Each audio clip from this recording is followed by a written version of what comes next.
In today's video, I'm going to teach you how to choose an AI model in Perplexity AI.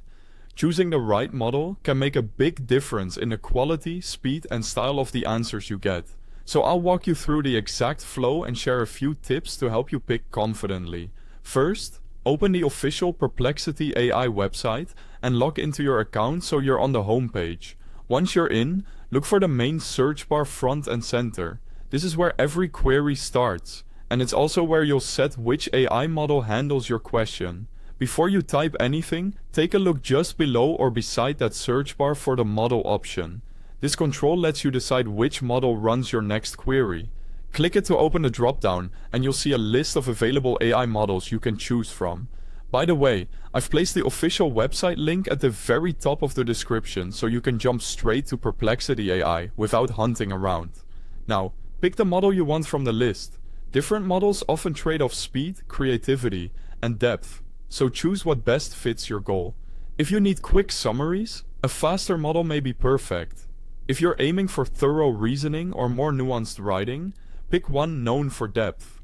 Your selection applies to the current query only, so think of it as telling Perplexity which engine to use for this question.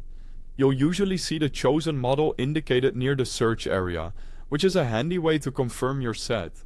With your model selected, type your question into the search bar and press enter.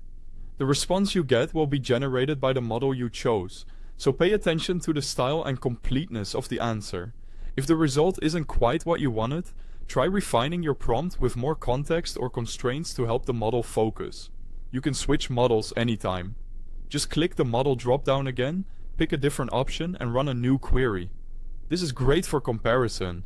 Ask the same question with another model and see which answer best matches your needs. Remember, changing the model affects new queries you submit after the switch, not the ones you've already run. That's all you need to choose an AI model in Perplexity AI. Open the site, find the model control, select your model, ask your question, and switch whenever you like. Thanks for watching.